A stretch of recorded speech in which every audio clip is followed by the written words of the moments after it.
요나서 묵상 24일째 우리에게 주시는 말씀, 요나서 2장 8절 9절 말씀입니다. 거짓되고 헛된 것을 숭상하는 모든 자는 자기에게 베푸신 은혜를 버렸사오나 나는 감사하는 목소리로 주께 제사를 드리며 나의 서원을 주께 갚겠나이다. 구원은 여호와께 속하였나이다 하니라. 아멘. 요나가 하나님의 얼굴을 피해서 도망간다. 어떤 사람이 하나님이 반복해서 말씀하시는데 듣지 않고 자기 하고 싶은 대로 계속한다. 이 사람 안에는 지금 하나님보다도 더 센 어떤 힘이 움직이고 있는 것이죠. 다른 영역에서는 하나님의 힘이 센데 그 어떤 영역으로 가면 하나님보다도 더 센 힘이 이 부분에서는 움직이고 있는 것입니다. 요나의 경우에는 도망가는 이 순간만은 하나님보다 더 힘이 세어서 요나를 추동해가는 어떤 힘이 있다는 것입니다. 요나에게는 그것이 무엇이었습니까? 민족주의적 신앙관이었지요. 그리고 요나에게는 바로 이것이 우상입니다. 하나님의 자리를 차지하고 있는 거예요. 하나님의 명령을 받기 전까지는 요나는 이것이 자기에게 우상이라는 생각을 하질 못했습니다. 자신이 하나님을 잘 믿고 있다라고 생각했을 것입니다. 그리고 실제로 다른 영역에서는 하나님을 잘 믿고 있었을 거예요. 그러니까 선지자로 하나님의 말씀을 전하는 사람으로 택함 받았던 것이죠. 그런데 하나님은 요나를 잘 아십니다. 이제는 때가 되어서 이 요나의 가장 완고하면서 뒤집어서 말하면 가장 이 연약한 부분을 다루어야 되겠다라는 생각이 드신 것입니다.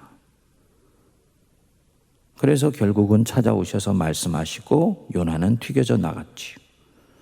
그리고 요나는 자기 자신을 서서히 알아가게 됩니다.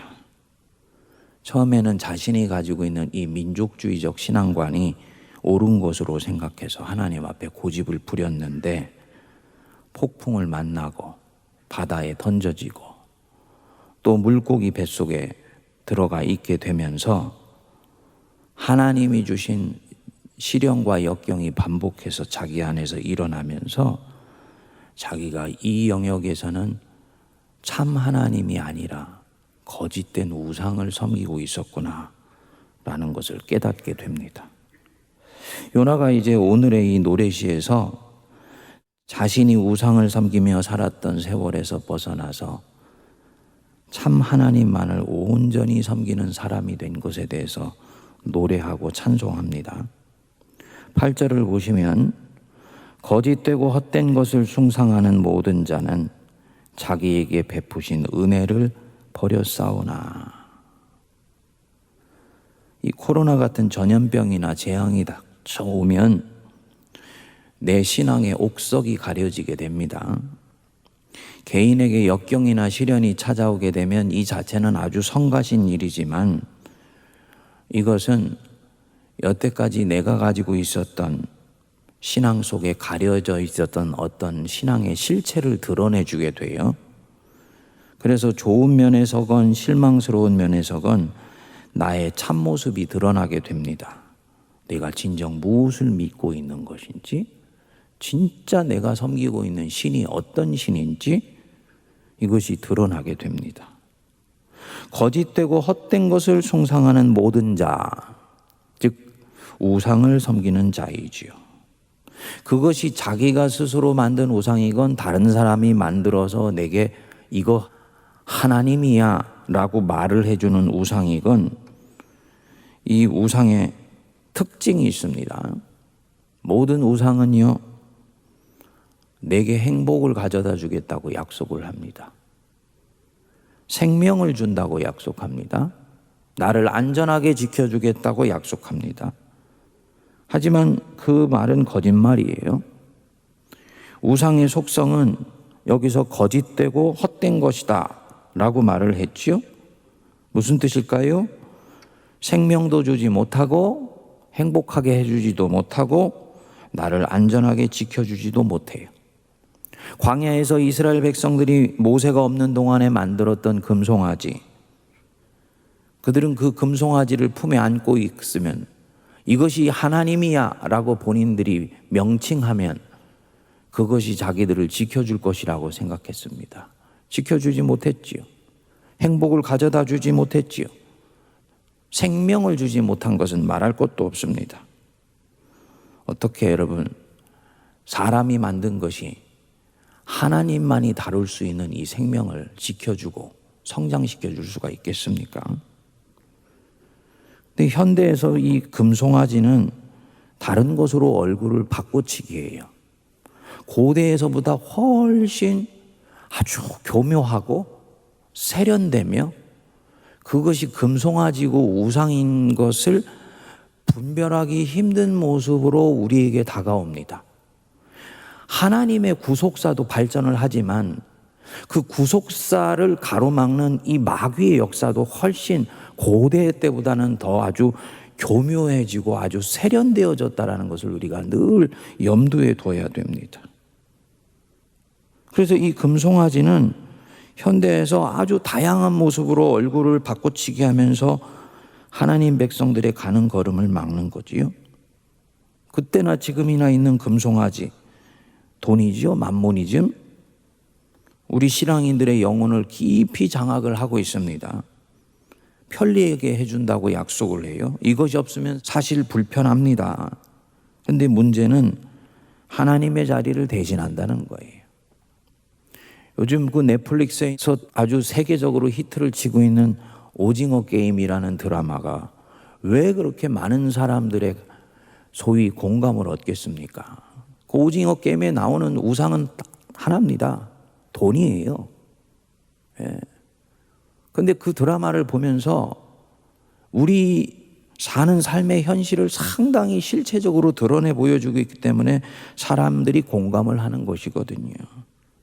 아주 만모니즘의 전형을 보여주는 거죠. 그것을 위해서는 영혼까지도 팔려고 합니다. 힘이나 권력이 금송아지죠. 정치 권력, 교회에서도 권력이 이 금송아지 역할을 해요. 누가 힘을 행사하는가? 여러분, 여기에 민감하면 안 됩니다.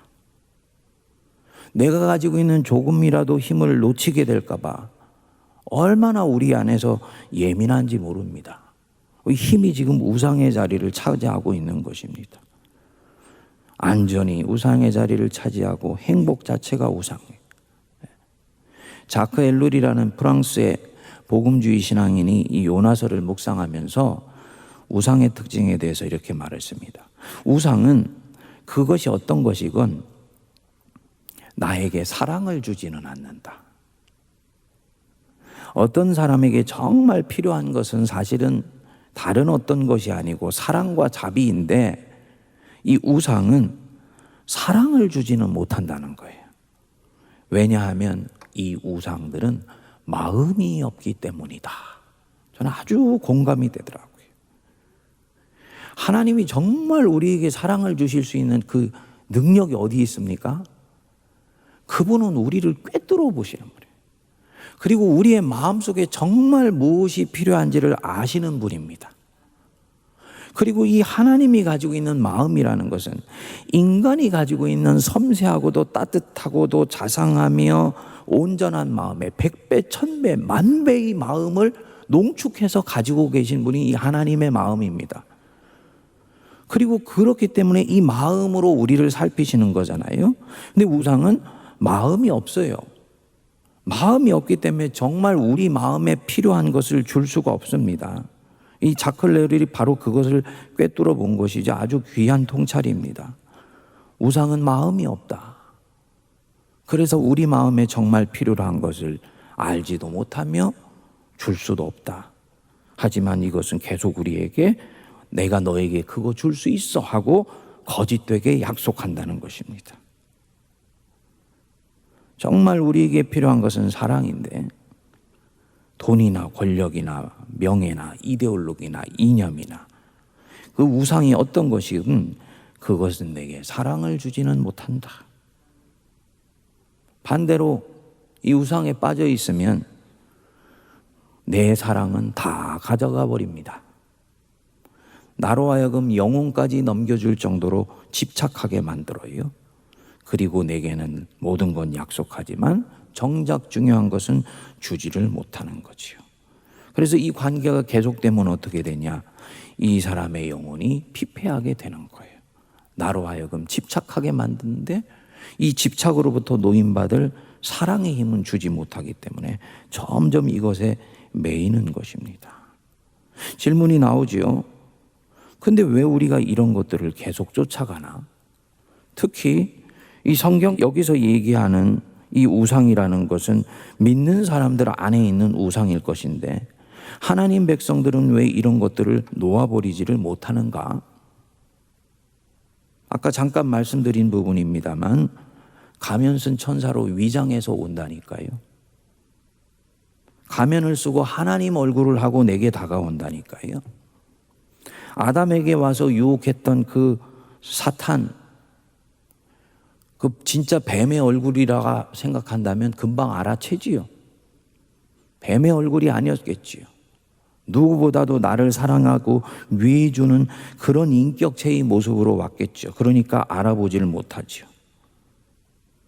그래서 우리도 이 하나님 얼굴을 하고 다가오는 것을 잘 몰라봅니다. 노골적으로 돈만 섬기는 신앙인이 어디 있겠습니까? 그건 불신자지요. 신앙인은요, 하나님과 돈을 같이 섬깁니다. 평소에는 이 둘 다를 섬기는데 아무 문제가 없어요. 둘 사이에서 절묘하게 줄타기 하는데 문제가 없습니다. 그런데 결정적인 순간이 되고 시련과 역경이 찾아오게 되면 이 둘 중에 내 안에서 진짜 누가 신인지 드러나는 거예요. 진짜 내 영혼을 가져가는 것이 신이고 다른 하나는 사실은 그의 부하인 거지요.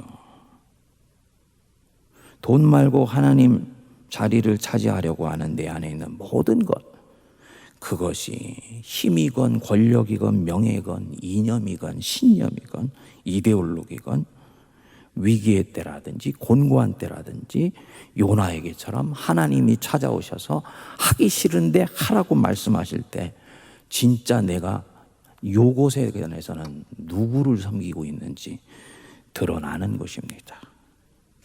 그리고 이 거짓되고 헛된 것을 숭상하는 자, 그는 어떻게 된다 그랬습니까? 자기에게 베푸신 은혜를 버린다. 이 두 가지 의미가 있습니다. 여기서 이 은혜라는 말은 헤세드라고 그러는데요, 계약적 언어입니다. 두 인격적 주체가 언약을 맺을 때 쓰는 말이 이 헤세드예요. 첫 번째로는 하나님이 베푸시는 사랑이에요. 하나님과 우리가 이 언약적 관계를 맺지 않습니까? 언제 맺냐면 우리 그리스도인들은 세례를 받을 때 맺어요. 그럼 세례를 받을 때 하나님이 우리에게 언약을 하십니다. 내가 너를 떠나지 아니하며 버리지 아니하며 내가 너를 끝까지 사랑하리라 라고 약속하세요. 하나님이 우리에게 베푸시는 사랑이지요. 은혜라고 얘기를 하는 것입니다. 근데 거짓되고 헛된 것을 숭상하면 하나님이 이 베푸시는 은혜를 잊어버리게 됩니다. 위기를 만나거나 하면 이 은혜를 슬쩍 저버려요. 그 요나가 가지고 있는 민족주의 신앙과는 요나에게는 우상이에요. 결국은 하나님의 은혜를 저버리지요. 시험에 빠진 것입니다. 그래서 여호와의 얼굴을 피하려고 다시스로 도망가요. 두 번째 의미가 있습니다. 이 헤세드라는 것은 하나님이 우리에게 베푸시는 사랑일 뿐만 아니고 우리가 그 세례를 받으면서 이 언약 속에 참여할 때 하나님께 우리가 약속을 합니다. 주님이 우리를 이렇게 사랑해 주시기에 우리는 주님을 향한 나의 충성을 절대로 버리지 않겠나이다. 즉 끝까지 주님 섬기며 살겠습니다라고 하나님께 약속하는 것입니다. 그래서 이 헤세드란 말은 사람이 하나님께 드리는 충성, 이런 뜻을 같이 가지고 있습니다. 이것은 조건부예요. 하나님이 나를 사랑하시는 것에 감사해서 내가 하나님을 사랑하고 충성하겠다는 것입니다.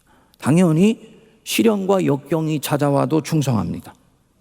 그런데 거짓되고 헛된 것을 내가 숭상하면 이 어려운 시기가 왔을 때 충성을 버립니다.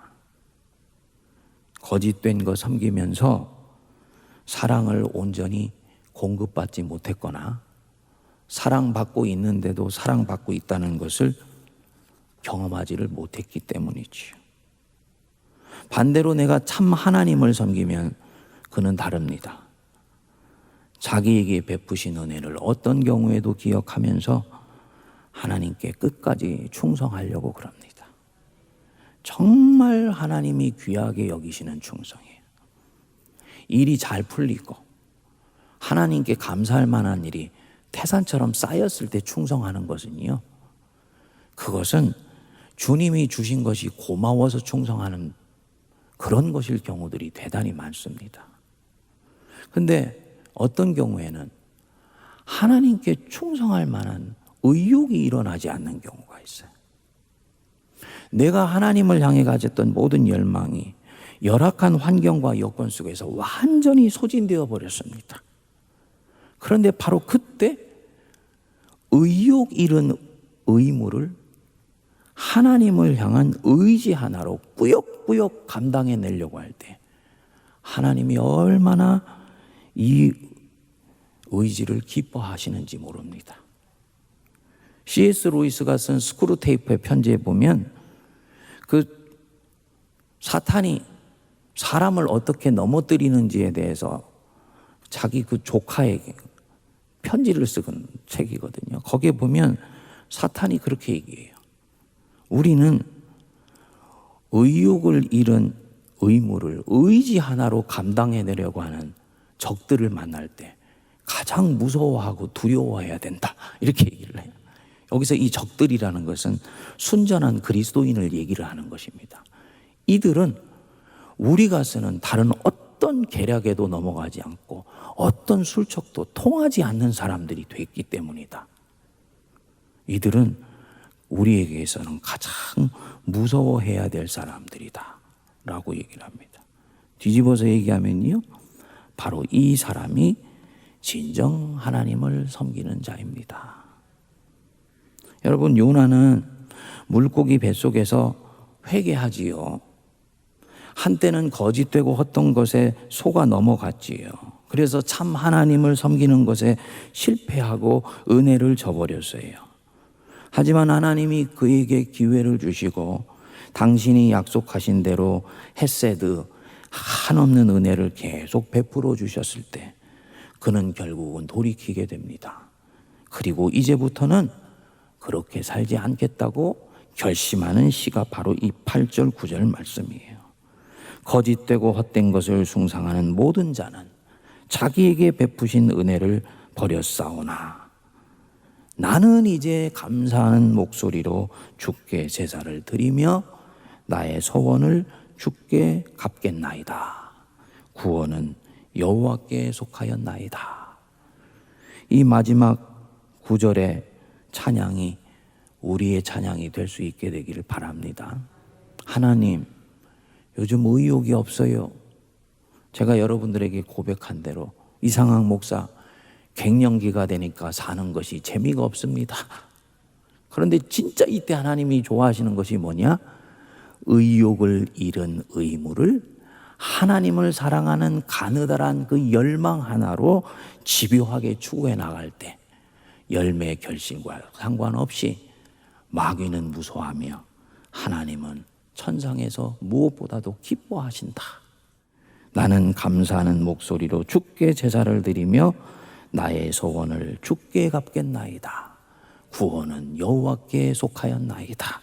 주여 나를 구원하여 주옵소서. 주님께 우리의 모든 구원을 맡기고 오늘도 우상을 버리고 참 하나님 섬기는 우리 모두가 되기를 바랍니다.